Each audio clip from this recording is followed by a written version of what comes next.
All right, everyone. So thank you again for joining us. We're just going to go ahead and dive right in, talking about our considerations for off-campus living. So when it comes to living off campus, I think a lot of students either look at it as a huge positive or not so great. And I think that there's a positive and negative to both living on or off campus. So living off campus, you might live further from classes, though I will show you we do have several that are within a 1 mile of campus. You might be responsible for preparing your own meals, but you also get a little bit more independence. You can live with a partner or with friends that you choose to. You're not going to have that RA knocking on your door all the time telling you to keep it down. There are a lot better amenities available at most of the off campus apartments in the area. Way better than what you would get by living on campus. And a lot of the things that people are really excited about at UNCW, you actually will still have access to even if you live off campus. So one of the biggest questions that I get comes from how much is it going to cost? Can I even afford this? And so just with your basic budgeting, trying to consider what is all of the income that you're going to have to cover your college expenses. So that would be if you have any scholarships or your financial aid package, student loans, if you have a family member who maybe is assisting you in paying for school, if you have a 529 account, part-time jobs, anything like that, what is the total amount of money that you're going to have? And then thinking through all of the expenses. So looking beyond just your tuition and fees, but thinking about transportation, you're probably going to want to go home for break, right? So how are you going to do that? Making sure that you have an emergency fund. We have found that students um, need about $500 to cover an emergency. So making sure that you've got an emergency fund set up. And then again, just thinking about what's in your financial aid package. Most students don't realize that you can actually use your financial aid to help pay for off-campus housing. Now, unfortunately, you won't have access to that aid money to pay your initial deposit or maybe your first month's rent, but you would be dispersed your financial aid after the first day of class. And then what we see is students will put that into a savings account and use that to pay their rent for the rest of the semester. So you can use financial aid to cover your rent as well, and include that in your calculations of what you could possibly afford. Now, we do have an off-campus housing search website, which I will actually pull up at the end of this presentation. So you can actually look at listings and communicate with other property or with properties through that website. You can log in using your UNCW credentials and start that communication right away. There's a lot of really great features, including that now they are all labeled as whether or not the price that they are listing is the total price or if it's the rent plus fees price. So that way you have an idea of how much you're going to be spending. This website also has a roommate search feature. So if you are looking for someone to live with, you can actually create your own profile and search through other student profiles as well. You can filter based off of gender identity when you're looking for housing, pets. Cleanliness is probably one of my favorite ones because I feel like every student has a different definition of what is clean. And so it gives you the option with a range of how clean you are. And then your take on smoking and vaping, as well as several other filters. So you can go on there, create your own profile. What's great about it is that you know that in order to create a profile on there, you have to be a UNCW student because you have to have UNCW credentials to log in to access all of this. So you know that it's another UNCW student and not some random person creating like a Craigslist ad, or it probably doesn't exist anymore, but you know what I mean. Just somebody you know is a student as well. So in the Wilmington market, we see two types of leases. The first one is called your shared lease. This is probably the one that is the type of lease that everybody thinks of when it comes to leasing an apartment. It is one where all the roommates get together, they sign the same legal document, that same lease, and they have to pool their money together every month to pay their rent. The problem with that is that if Susie cannot manage her money and is late, you have to cover her costs because the landlord just wants that lump sum at the beginning of the month. They don't care that Susie can't cover her costs. They just want the whole apartment to pay their rent. A shared lease also does typically require you to set up your own utilities. So you're going to be having to manage a lot of bills when it comes to that. So who's going to be setting up the cable, who's setting up the heat, who's setting up the water bill, all of that kind of stuff.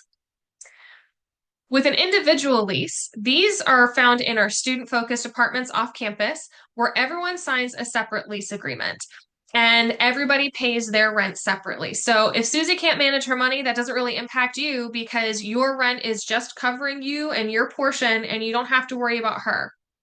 A lot of these leases also include most, if not all, of your utilities. So you're not balancing a ton of different bills every month. It's just that one lump payment that covers everything for you. And again, these are found in our student focused apartment complexes. So it's pretty much all students, and the complex is used to working with college age students as well.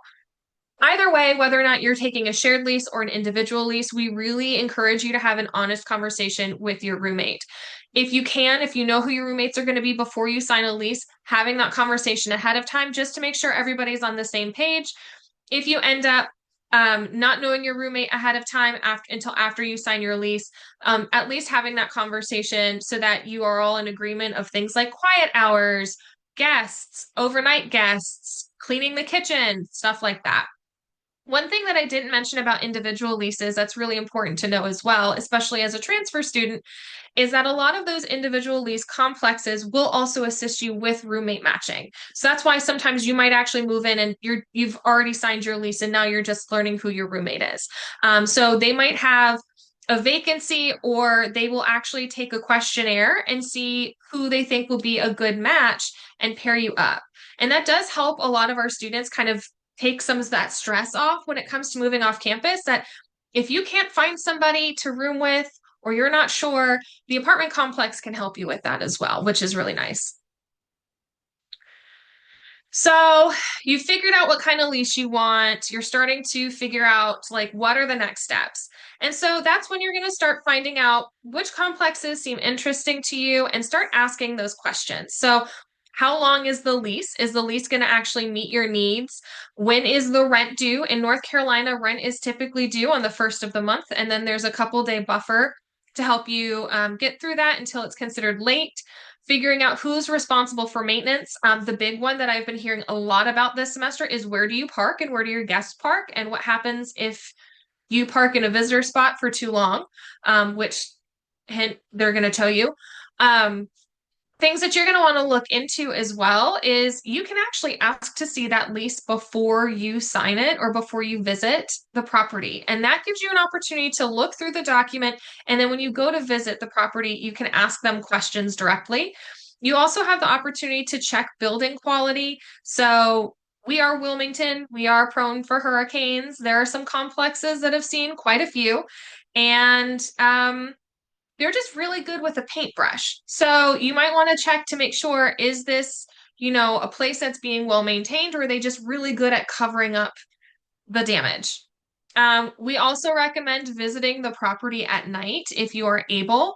And that's because I know for me, it doesn't matter that I know that nobody is around me. If it is dark and I am walking to my car, I am always booking it because I'm just so worried about somebody being there, even though I know that I live in a very safe city. But so making sure that you feel comfortable with the lighting at night. And then the last one that we always encourage is checking your cell phone signal while you're at the property. Again, we are a place that is prone for hurricanes, and a lot of students we have found, if they pick a place that doesn't have great cell reception, they think it's okay because they can just use Wi-Fi while they're at their apartment, which is true until you lose power. And you're going to want to make sure that you're able to actually get in touch with emergency services if something happens. So making sure that you have a really good cell phone signal when you're at the property is key as well. So lease language is filled with a ton of legal jargon that would make your head spin. So we always recommend that you read it with another trusted person, whether that be a family friend or a parent or guardian. We always encourage, again, that you ask questions before you sign so that you know exactly what you're signing on for. I think a lot of students that I work with are nervous to do this because they want the property to think, that they're an adult or whatnot. But in actuality, the property wants to make sure that you fully understand that document too, because it'll help them avoid problems down the line with you if there's a misunderstanding of what you've agreed to. The Student Government Association does also offer an attorney that can review your lease for you, and these are virtual appointments, so you shouldn't have any issues accessing that resource as well. And so you can always meet with that attorney, and they'll go over the lease with you and make sure that you fully understand it. One thing that we do see in leases are called addendums, or these are amendments to your lease. And these are different things like you might be required to have a good credit score, or you might have to have a parent or guardian serve as a guarantor, saying that they would cover your rent if for some reason you weren't able to. Some of our apartments, because they do have utilities included, they might require that you leave the thermostat set between certain temperatures, or at least you have to leave the thermostat at a certain temperature when you go out of town. Things like pet fees or pet rent. You might be required to obtain renter's insurance, which I'll cover in just a little bit, or you might be required to cover damages. Really, you're going to see a lot of addendums on leases that you're signing because the state of North Carolina has a standard lease, and then the addendums are how properties tailor the lease to their needs for how their property is set up. So it's really important that you do take a look at those and you fully understand them. When it comes to signing a lease, you want to be very careful. Again, this is a legally binding document, so once it's signed, it is there. It is a contract. And they are very difficult to get out of. We've had several students come by my office where maybe they have signed a lease with one property and then their friends kind of have a falling out and they decide that they want to move to another property and they go ahead and sign a new lease thinking like, oh, I'll just get out of the first one. And it's really not that easy. A lot of the apartment complexes in the area, particularly ones that cater towards students, have even moved away from the standard of you can, pay a penalty to break your lease. So I know back when I was still renting an apartment in college and grad school, I could just pay about the equivalent of 3 months rent if I needed to break a lease. It's hefty, but if you really need to get out of a situation, you could do that.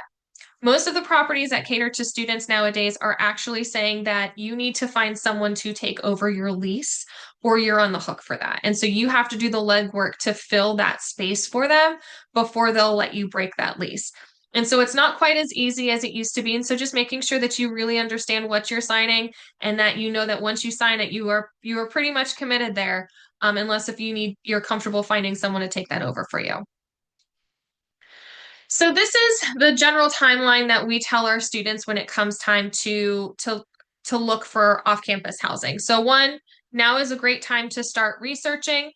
In actuality, the properties in the area are only going to start reviewing their wait lists in January.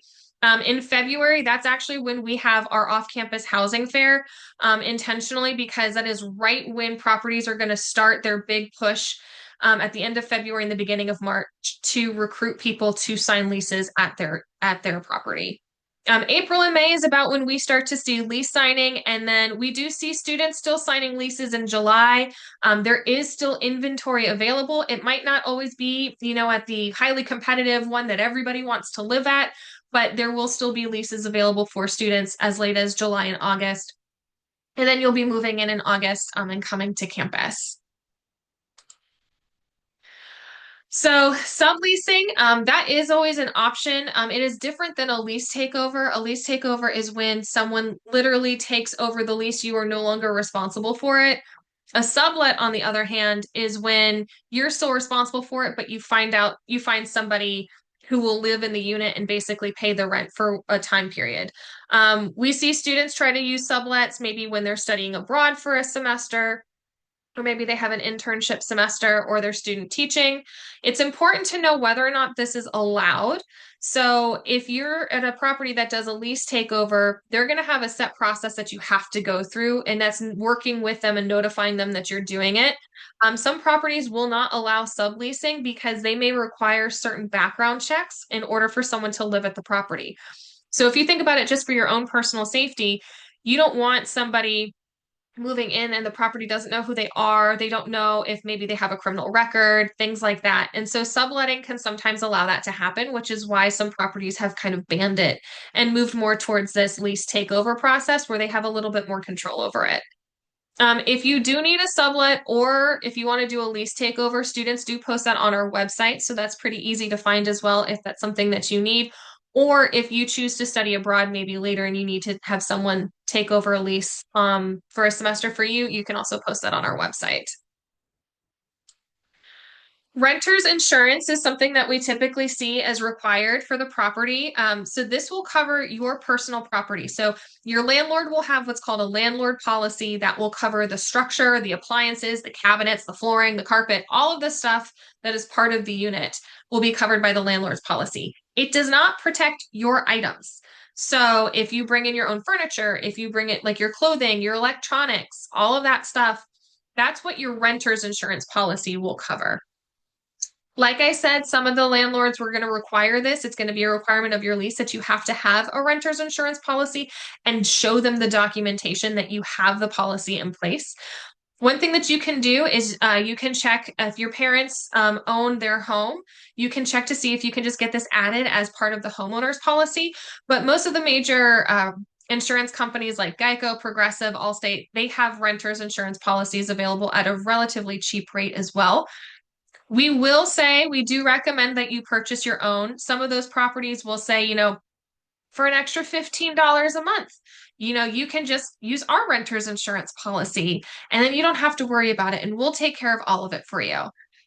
What we have found is that when students opt into that type of renter's insurance and say there is damage where they want to file a claim due to poor maintenance, like a pipe bursting because it's not properly maintained, the apartment complex is very slow at getting you that renter's insurance policy so that you can file a claim, if they're even going to give it to you at all. So we always just say take out the middleman, get your own policy so that you can file your own claims without having to work through the property if maybe the issue is because of them. Security deposits and maintenance is another question that we get a lot. So when you're moving in, you're going to have to pay a security deposit as well as at least your first month's rent. Deposits cover things like damages to the property, and the amount that it is going to be based off of most of the time your credit score or the credit score of your guarantor. So sometimes you might actually be told, actually, your credit score is good enough that you don't have a security deposit. Others, it might be as much as 3 times your rent. So you just really need to kind of shop around and see how properties are calculating that and what they're estimating your security deposit is going to be before you sign that lease. And they'll work with you on that. That's part of the application process. When you do move in, we encourage you to record all of your damages before you actually bring in any of your items into the unit. And they're going to normally give you like either an online form or a piece of paper that you have to fill out. Be as specific as you can about what damage exists and take time-stamped photographs of that. If the form is too small, go ahead, and we always say this anyways, send an email follow-up of here's all the damage and here are the pictures that I have. You're going to want to make sure that you have documentation that you communicated any damage that happened prior to move-in. Because when you move out and they do their walkthrough of the unit, you're going to want to make sure that they don't charge you with the damage that was already there. So that's why the documentation is important. It's also really important that you know how to submit maintenance requests and what maintenance you can do and what they have to do for you. So for example, if it's like changing a light bulb, they're going to tell you to change the light bulb.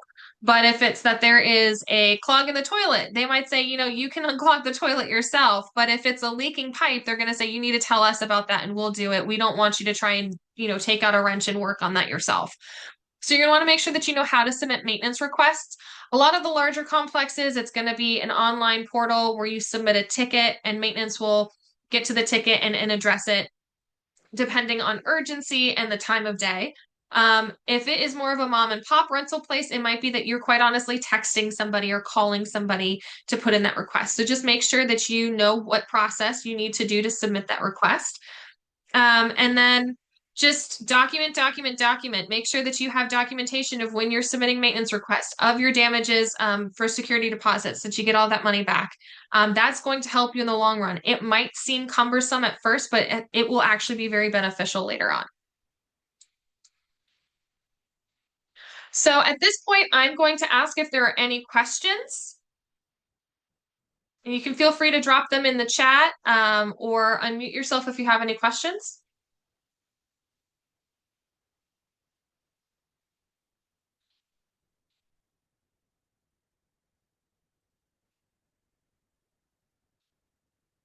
Okay. So the question is, how many months before you move in do you sign the lease? It will really depend on the property, but most of the time you are signing the lease after your application is approved. They'll send you the lease to sign. For the student-focused ones, you might they might not send it to you until April. It really just depends on the property and how their timeline is. There are some other places where you don't physically sign the lease until you pick up the key, so you just have to ask. Another question is what fees would be required to pay if we lived off campus? So I'm assuming that this question is talking about fees to the apartment complex. UNCW doesn't charge you an off-campus fee, but some complexes, it really depends on what the amenities are. And so one example I like to use is one of the properties a few years ago added valet trash service, which is, nice. You don't have to take out your trash yourself. You just put the bag outside your door at night and someone will take it to the dumpster for you. But it comes with an extra $30 a month fee. So you're going to need to ask the property to see what additional fees they have. I will show you when we get to the website at the end that the properties are now going to be listed as if it's an all-included or total price, which would include all of the fees that you'd be required to pay, or if it is the rental price plus fees. And for those properties, you're going to want to ask what it is or what the fees are and how much it is before you kind of decide if you want to move forward with them. Think we had some more questions.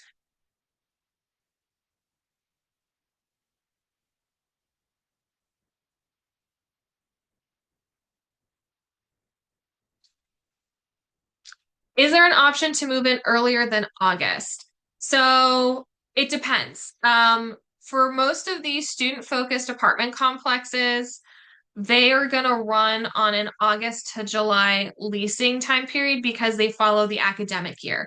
If you decide to go to maybe a shared lease complex and you get like a one bedroom or you move in with a roommate, the lease is going to be based off of the availability of the unit. So you're going to have to ask them to see if they're able to allow you to move in before August, or if August is the only option. Um, Explaining what a lease takeover is and which option I'd recommend for study abroad students. So, a lease takeover is a formal process through the apartment complex where someone will literally take over the document for you. So, you are removed from the lease and they take it over and sign on to finish it out. So, again, a lot of those student focused apartment complexes, because they run on the academic year, say you're here for the fall, you're going to need someone to take over the lease for the spring semester through the end of July. And so then you don't have any responsibility to it. The property manager or the property might require that person that's taking over the lease to complete a background check, go through all of the normal checks that they would do, but it's just quite honestly, they take over the lease for you. For students that study abroad, it really depends. I think it's knowing what that process is going to look like is going to be really important if you do intend to study abroad and then making the decision that you think is best for you. I will tell you, almost all of the student-focused apartment complexes will require a lease takeover process. If you're doing a shared lease type of complex, they might allow you to sublet. But so you just have to see but then they might have some rules around subletting. So you're going to want to know what that is as well. And then the student-focused apartment complexes are primarily UNCW students, but we do see a lot of Cape Fear Community College students living in the area as well. So that is the local community college here. And we do see a lot of students who maybe attend Cape Fear Community College with the intention of going to UNCW, and so they might actually rent closer to UNCW than to Cape Fear. Um, for the options that aren't directly for students, are those rental agencies companies going to be at the off-campus housing fair? Yes, they are. We have several of them that actually participate in that as well because we know not every student wants to live in a student-focused apartment complex. I will get to that question, Meredith, in a little bit, I promise. Okay. All right, so we're going to go ahead and keep going. So just a few reminders that we like to tell students is we do encourage that you be a good neighbor. Basic neighbor etiquette can go a long way, even if you're in an apartment complex surrounded by other college students, things like introducing yourself, sharing phone numbers so that if there is an issue, you can just text each other before calling the police. Um, Making sure that you do follow trash and noise ordinances. We do have some students that like to rent single family homes off campus and are completely shocked that 55 decibels, which is how loud you can be at night, is probably quieter than what you were listening to me at right now. And then just general public nuisance, because we do know that our students are going to be in and out in the community, but not every person that lives around campus is a college student and lives the college student life. We have a lot of retirees that have owned their homes since before UNCW became kind of the school size that it is today. And we do have some people who maybe are trying to start their families in the area. And so just making sure that you're being aware that not everybody is a student when they are living around you. When it comes to safety and school breaks, we do encourage that you take the time to really understand how to get around campus and the area around campus safely. So, whether that is if you are biking or if you are walking, making sure that you are following the rules of the road. Students, when they go away for breaks, we encourage that you maybe reach out to Wilmington Police. They'll do a vacation watch program, which they'll just kind of drive by to make sure that nobody has entered your space while you're gone. Things like making sure you keep, again, that thermostat set for a certain temperature so that you don't maybe have your pipes freeze over winter break, which can sometimes happen here. We had a snowstorm that knocked us out for about a week last January. But then simple things like leaving lamps on or even using timers, like what some people use for their holiday decorations, to turn on and off lights throughout the day so that people think that you're home. One of the big um, items of confusion that we have for a lot of off-campus students is they think that you can't have a meal plan if you live off campus, and that is not true. So UNCW does offer several meal plans that are open to all students. The three that are on the screen are kind of the most popular ones that we see for students when they're living off campus, and they're all a combination of like either a dining hall swipe or teal meals and food dollars so that you can use those in either the food courts that we have, or if your classes are closer to like shore dining hall, you can do that as well. The other big questions that we get comes to parking. So if you rent an apartment or a single family home within the 1 mile radius as set by university parking, you are not eligible to get a daytime parking permit. You are only able to get a nights and weekends permit. That would be from 5 p.m. until 7:30 a.m. So you would not be able to drive to class. If you do live outside the 1 mile radius, there are several commuter permits that are available. Our commuter zones are going to be commuter zone 1 is this magenta area on the side. Commuter zone 2 is the dark blue. And then commuter zone 3 is the red. It's a parking lot that is across College Road. And so it's really important that you understand the 1 mile radius. If being able to drive to class is really important to you, then you're going to want to make sure that you are looking at parking or at apartments and rentals that are outside the 1 mile radius. I will show you a map that we have on our housing search website that does show you what that 1 mile radius is. And it even has several of the apartment complexes listed on it so that you can see if the ones that you're looking at are inside or outside the 1 mile radius. If you are interested in getting a parking permit, the QR code that is on your screen will show you to the parking services website. For those who do rent within the 1 mile radius, UNCW has a pretty extensive shuttle system that is even trackable via an app on your phone. All of our shuttles are managed by Wave Transit. And so, because of that, all Wave Transit, which is our public bus system in Wilmington, you are allowed to ride those for free with the showing of your UNCW One card. We do also offer an after hours point to point shuttle. So if you do have a class that ends after the shuttle system stops for the day, you can use that to get back to your off campus apartment. It is important to know that the shuttle system does not operate when school is not in session, so it is not operating over winter break, when the university is closed, or over the summer as well. And then you can also visit the shuttle system of the Transportation Services website on that through that QR code on your screen. Upcoming events and programs. So you're already at one of them. You are at one of our housing search workshops. Thank you for joining me tonight. And we do offer a tenant education program, which is a Canvas course. And then we do offer what's called our housing fair. Our next one is scheduled for Tuesday, February 24th, and in the Bernie Center from 11 a.m. to 1:30 p.m. This is actually, since you all are incoming transfer students, Transfer Admissions is partnering with us on this event. They are doing a very special transfer visit day as part of the housing fair, where they will have campus tours available as well as meal vouchers. So if you want to come and meet the apartment complexes at our housing fair on Tuesday, February 24th, you can absolutely stop by and get the experience of campus and look for housing for next year.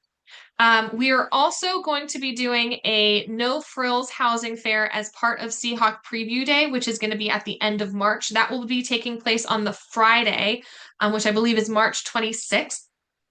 So if you aren't able to come to the housing fair in February, when you're still trying to figure out exactly where you want to go, you can always come to that on Friday at the end of March, right before Seahawk Preview Day, and we'll have several apartment complexes there as well. So that is all that I have for the PowerPoint presentation. That QR code does allow you to schedule a meeting with me. So if you want to have a one-on-one consultation, you can use that and schedule one of those appointments. I'm going to stop sharing my screen really quickly while I pull up our website. But I did see that there was a question. Are the prices for the meal plans by semester or by school year? I believe those are by semester. Um, so it would be the Block 51, for example, was $608. That is $608 per semester to use that. All right. And then let me get the website up. I apologize.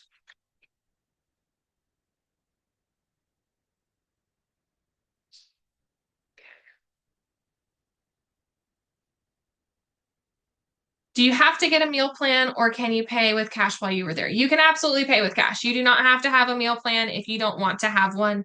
That is not a requirement. Um, and then is there a virtual housing fair advertisement opportunities for some of the companies that will be there in person, or are all the fairs for housing in person? All our housing fairs are in person, but I am going to show you actually a resource for you that might be helpful. So I'm going to go ahead and share my screen again. Um,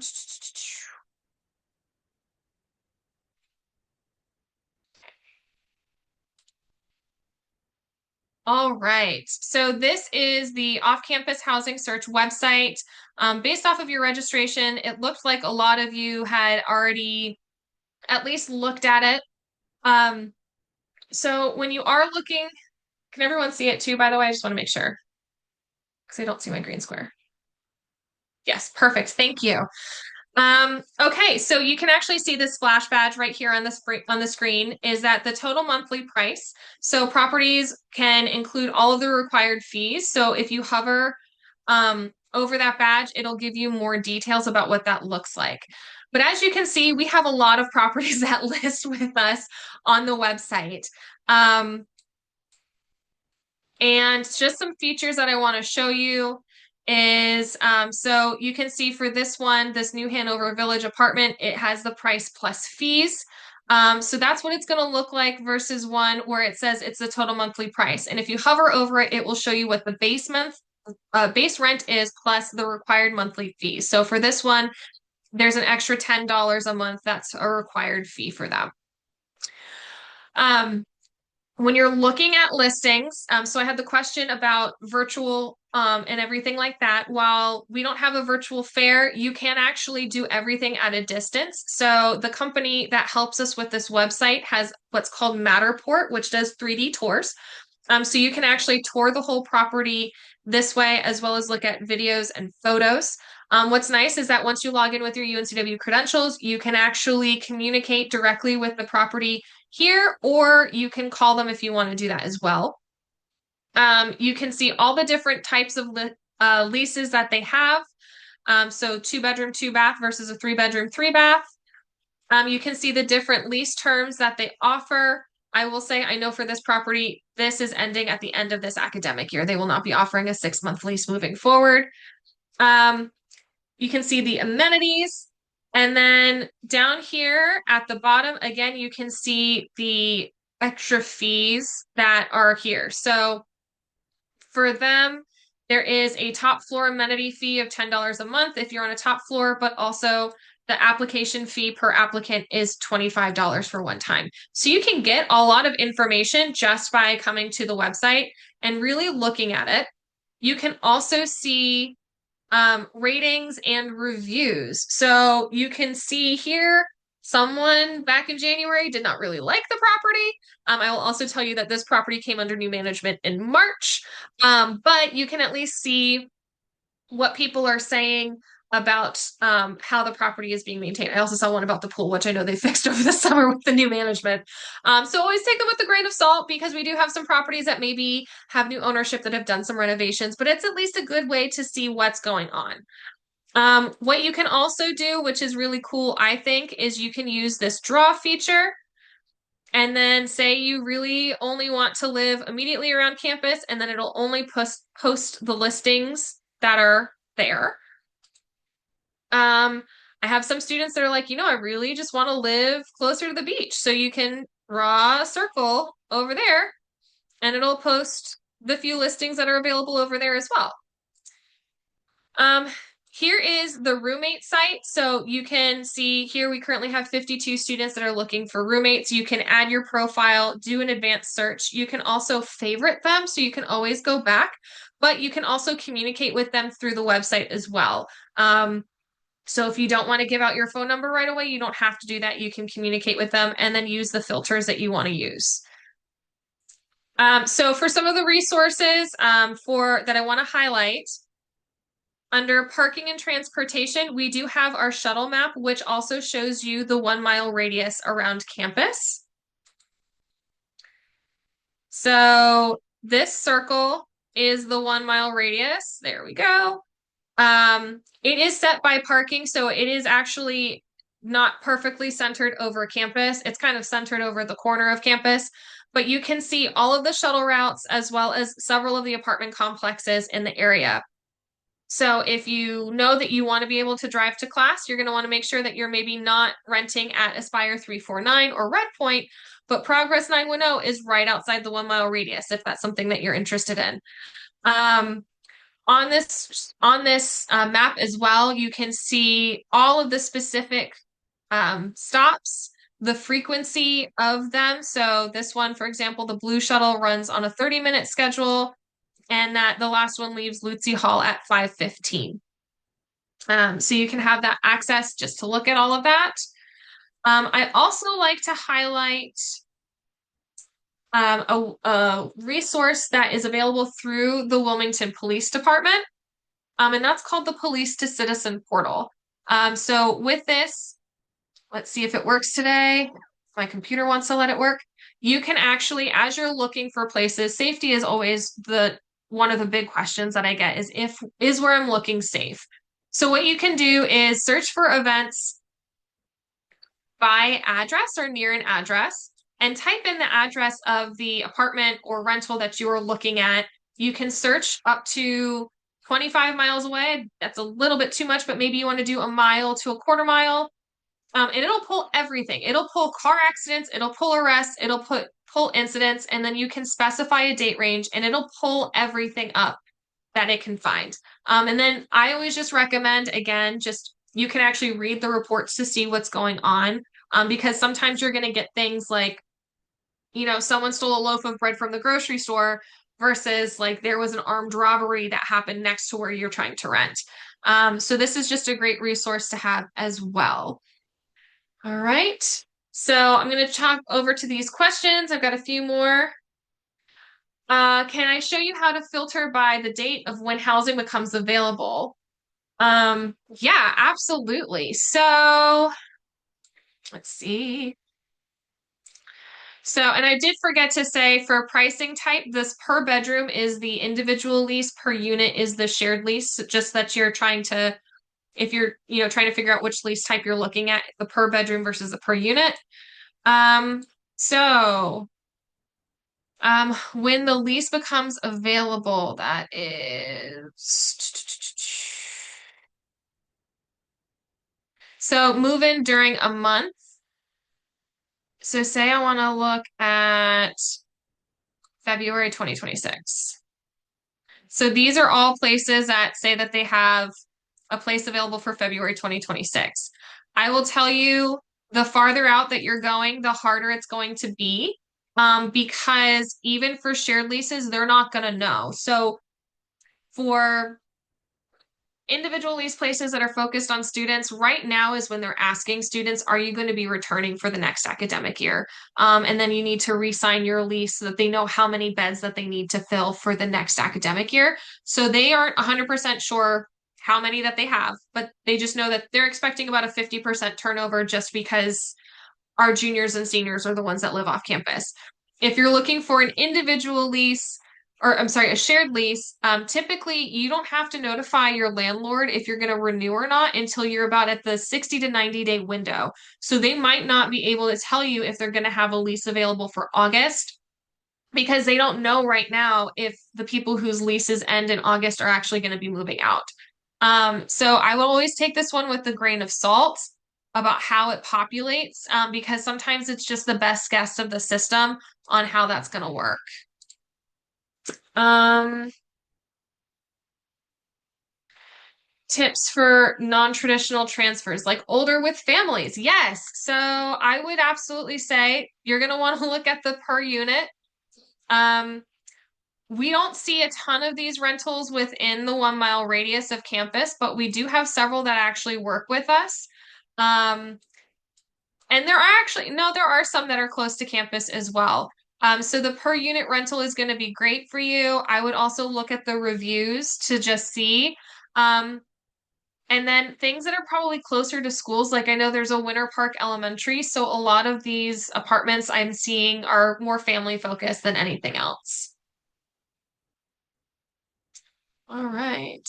And then, are there any other questions?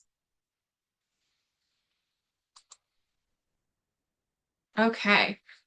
Well, again, I just want to say thank you so much for joining me today.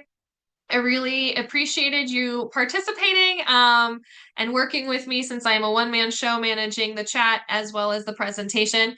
So that is it. I'm hoping to try and send out a copy of this recording, maybe by Friday, if not Monday, and then transfer admissions will have a copy of this as well to send out in their updated communications to you. But thank you so much. I hope you all have a wonderful evening.